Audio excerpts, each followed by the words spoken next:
Religion. अब उनके समय, गुप्त वंश के समय रिलीजन क्या था, क्या धर्म थे, ये सब चीजें। The Gupta age was the period when there was rapprochement of several religious ideologies and changes. बहुत सारी religious और ideologies और बहुत से बदलाव हुए थे। वैदिक रिलीजन adopted several things. वैदिक रिलीजन ने बुद्धिज्म और जैनिज्म से बहुत सारी चीजें अडॉप्ट करी। और जो नया वैदिक रिलीजन था, to made a start in stopping animal sacrifices, उन्होंने क्या नियम बनाए कि कोई एनिमल सैक्रिफाइस नहीं होगा। It started adopting the teachings of different sects like worship of Shiva, Vishnu, Devi, इन सब के बारे में वो पढ़ना चालू किए। Now ancient Vedic gods like Indra, Agni and Varuna were given less importance. अब इनको लेस इंपॉर्टेंस मिलने लगी। अग्निदेव, वरुण देव, अग्निदेव, इन सबको पहले बहुत ज्यादा इंपॉर्टेंस मिलती थी। दुर्गा देवी, शिव, इनको कोई नहीं पूछता था। बट अब शिव, विष्णु और देवी की पूजा चालू हो गई और इनकी वैल्यू थोड़ी कम हो गई। In this period elaborate yajnas were replaced, और बड़े बड़े यज्ञ जो होते थे वो रिप्लेस हो गए। मतलब temples was constructed were constructed and pujas of the statues of different gods and goddesses चालू हो गए। अब क्या हुआ कि अलग अलग तरह के कंस्ट्रक्शन मंदिर के चालू हो गए, वहां पे पूजा चालू हो गई अलग अलग देवी देवता की मूर्तियों की। Expensive yajnas and religious rituals are being replaced by puja. अब बड़े बड़े एक्सपेंसिव यजन, यज्ञ, ये सब चीजें छोड़ के नॉर्मल पूजा, फास्टिंग, डोनेशन, दान धर्म, ये चालू हो गया। This enabled poor people to take part in the religious activities. और ये क्या हुआ कि पुअर पीपल जो लोग हो गए थे वो रिलीजियस एक्टिविटीज में पार्ट ले पा रहे थे। पहले नहीं ले पा रहे थे बट अब ले पा रहे थे। The Gupta rulers were Vaishnavites but others were free to practice their own religion. लेकिन जो गुप्त वंश के लोग थे वो वैष्णव धर्म मानते थे, लेकिन उनको इस बात की, बाकी लोगों को आजादी थी कि वो अपना कोई भी रिलीजन माने और वो लोग किसी पे दबाव नहीं बनाते थे।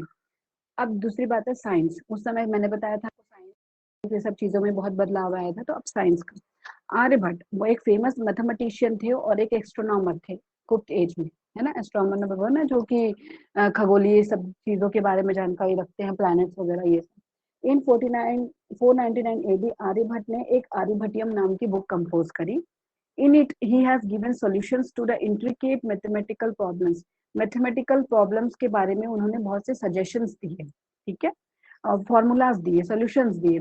He put forward the theory that the earth is round. उन्होंने एक थ्योरी फॉरवर्ड करी कि अर्थ राउंड है, जो कि अपनी ही एक्सिस में गोल घूमता है, which rotates on its own axis.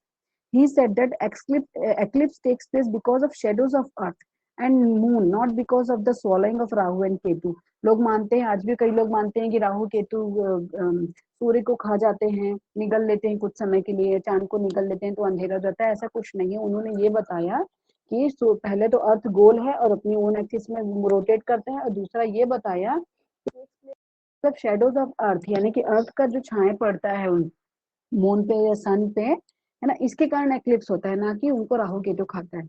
These theories were accepted by very few people in his time. और उनके उस समय में इस थ्योरी को बहुत ही कम लोगों ने एक्सेप्ट किया था।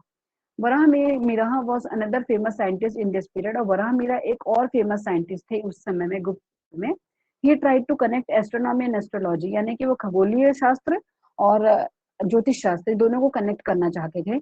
Modern science has approved the findings of Aryabhata. और जो आज की मॉडर्न साइंस है, उन्होंने आर्यभट्ट की फाइंडिंग को, अर्थ को लेकर जो कही थी, उसको सही माना है। बहुत से बुक्स पे लिखा है इस पीरियड में on farming and medicine. Several books were written. बहुत से इस काल में बहुत सारी बुक्स गई, किस पर, किसानी पर, मेडिसिन दवाइयों पर, और वेटरनरी साइंस यानी कि एनिमल्स पर, खास करके एनिमल जो साइंस होती है ना उस पर लिखी गई। अब थर्ड है literature. Some of the greatest works of Sanskrit literature were composed. और इसमें बहुत से संस्कृत लिटरेचर भी कंपोज किए गए थे इस गुप्त काल में, ठीक है। Kalidasa, Bharavi, Shudraka and Magha were great poets of this period. ये सारे ग्रेट पोएट्स के नाम हैं। It is said that it was in this period that Vishnu Sharma wrote the famous fables of Panchatantra and Narayan Pandit wrote Hitopdesh। और ये कहा जाता है, सुना जाता है और कहा है कि जो विष्णु शर्मा थे उन्होंने फेमस फेबल्स, स्टोरी, जातक कथाएं मैंने बताया, स्टोरीज पंचतंत्र की जो हम कथाएं सुनते हैं, कहानियां, ये लिखी। और नारायण पंडित ने हितोपदेश लिखा। चंद्रगुप्त विक्रमादित्य का जो कोर्ट के जो फेमस 9 जेम्स थे, चंद्रगुप्त विक्रमादित्य, नॉट चंद्रगुप्त मौर्य, बार बार बता रही हूँ आपको, चंद्रगुप्त विक्रमादित्य का जो कोर्ट था उसमें 9 जेम्स थे, जिसमें से कि कालिदास एक वॉज द मेन वन, बहुत अहम थे। ही प्रोड्यूस्ड फेमस वर्क्स लाइक, उन्होंने मेघदूत, कुमार संभवा नाम की बुक्स लिखी। हिज प्ले अभिजनन शकुंतलम, उनकी एक प्ले अभिजनन शकुंतलम जो कि पूरी दुनिया में फेमस है, सबको पता है। Literature of this period mainly deals with human feelings, और इस समय का जो लिटरेचर है ना वो इंसानी फीलिंग्स में, ह्यूमन फीलिंग्स में ज्यादा था, और उनकी तकलीफों और उनकी प्रॉब्लम्स को लेकर ज्यादा था। जैसे पंचतंत्र की कथाएं हमने सुनी है तो उसमें बहुत सी चीजें देखी गई हैं अपने ह्यूमन से, इमोशंस और ये सारी चीजें लेके, तो बिल्कुल वैसे ही कि ये जो लिटरेचर था इस काल का लिखे गए हैं वो अधिकतर ह्यूमन फीलिंग्स और उनके इमोशंस और उनकी तकलीफों के बारे में था। नेक्स्ट है art and architecture. Like literature and science, other arts like sculpture, architecture and paintings too flourished. Literature के जैसे ही साइंस, लिटरेचर एंड साइंस के जैसे ही आर्ट भी आगे बढ़ा, जैसे कि मूर्तिकारी करना, आर्किटेक्ट, मंदिर, पेंटिंग, ये सारी चीजें बनना, ये भी बहुत फ्लरिश हुई, बहुत आगे बढ़ी। Beautiful caves, temples at Ajanta, Ajanta की गुफाएं जो थी वो इसी काल पे बनी थी, गुप्त काल में ही। These are beautiful murals in the Ajanta caves, बहुत सारे पेंटिंग देखे ना कैसे पत्थरों पे और उस पे बुद्धा की लाइव्स वगैरह इंग्रेव्ड हैं, डिपिक्टिंग सीन्स हैं बुद्धा की लाइव्स को लेकर, है ना। तो they have been done so carefully that even today they look real, और इतना सुंदर है कि आज भी वो असली दिखता है ना।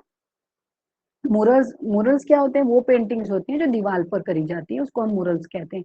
मुरल्स are paintings done on walls, ठीक है। Along with paintings many temples, caves, chaitya vihara, stupas etcetera, ये सब भी बने, ठीक है। Were also constructed in the era of Gupta period. There was remarkable progress in the field of sculpture, यानी कि कारीगिरी जो बोलते हैं ना, मूर्तिकारी, इसमें बड़ा ही रिमार्केबल, मतलब अद्भुत तरीके से इसमें विकास हुआ। Large number of statues of Vishnu, बड़े बड़े विष्णु के स्टेचू, शिव के, बुद्ध के, जैन तीर्थंकर के बनाए गए। A beginning was made in expressing feelings of the statues in this period, और ऐसा बना कि मूर्तियों में एक्सप्रेशन आ रहे थे कि मूर्तियां अपनी फीलिंग्स एक्सप्रेस कर रही हैं, इस तरह के स्टेचूज बने। तो a large number of temples, चैत्य विहार भी गुप्त काल में बनने लगे। चैत्य विहार, स्तूप विहार बोलते हैं ना अपन। Temples were made with bricks and stone, जो टेम्पल्स थे वो ब्रिक्स और स्टोन से बनते थे। Some temples and Buddhist viharas were constructed in caves cut out of hills, पहाड़ों को काटकर गुफा के अंदर बुद्धिस्ट विहार बनाया जाता था। In the Gupta age huge Buddhist vihara was constructed at Sarnath, Sarnath में एक बहुत बड़ा बुद्धिस्ट विहार कंस्ट्रक्ट किया था गुप्त एज में। The Dashavatar temple of Deogarh, Jhansi में जो दशावतार टेम्पल है, देव्स है उदयगिरी की एट विदिशा में, एमपी में, और ऑल्सो बिल्ट एट द गुप्त एट द सेम टाइम, यानी कि गुप्त पीरियड में ही बना। The Vishnu temple at Bhitargaon near Kanpur, Vishnu temple एक भीतरगांव है जहाँ कानपुर में, सबसे पुराना टेम्पल है दुनिया का, वो भी ब्रिक से, सोचो ईंटों से बना, वो भी गुप्त काल में ही बना है। ये जो विष्णु टेम्पल दिख रहा है ना आपका, ये है भीतरगांव का कानपुर का, सोचिए ये ब्रिक से बना है, उस समय ब्रिक्स थे। अब क्या आर्ट है, आर्ट ऑफ द गुप्त एज इन छत्तीसगढ़ में भी गुप्त एज का आर्ट का भाव दिखता है, प्रभाव दिखता है। In Chhattisgarh too there is a beautiful work of architecture, beautiful work architecture का दिखता है जो कि ईंटों से बना था। This is the Lakshman temple at Sirpur which was built around 650 AD, जो कि 650 एडी में बना था लक्ष्मण टेम्पल सिरपुर का, ये लक्ष्मण टेम्पल सिरपुर का। It is about 79 kilometre away from the capital Raipur, Raipur से ये 79 किलोमीटर की दूरी पे है। It shikhara resembles the Shikhar of the temple of Bhitargaon, जैसे कि भीतरगांव टेम्पल का जो दिख रहा है ना ये, इसका टेम्पल भी बिल्कुल वैसे ही रिसेंबल करता है, इसका जो ऊपर का शिखर है। Here also scenes from mythological legends are depicted. Mythological legends मतलब बुद्धिज्म, जैनिज्म, बाकी सब जैसे भगवान और देवी देवताओं के भी सीन्स यहाँ डिपिक्ट करते हैं, ठीक है, दिखते हैं। And the entrance gate and the door frame as well decorated, और जो एंट्रेंस गेट है, डोर फ्रेम है, वो भी डेकोरेटेड है। This shows that Chhattisgarh was also influenced by the art of Gupta age, यानी कि छत्तीसगढ़ भी गुप्त एज के आर्ट से इन्फ्लुएंस था। Even today a fair is organised, आज के डेट पे भी सिरपुर का मेला लगता है ना बुद्ध पूर्णिमा के दिन एंड माघ पूर्णिमा के दिन, है ना, लगता है। तो लोग आज भी वहां पे इकट्ठा होते हैं और ये मेले को बहुत अच्छे से तरीके से मनाते हैं। मेरा आज का ये वीडियो यहीं खत्म होता है। आई होप आपको मेरा वीडियो पसंद आ रहा होगा। अगर आपको मेरा वीडियो कैसा पसंद आ रहा है तो please do like, share and subscribe, and please subscribe my channel Bharti Rajput classes.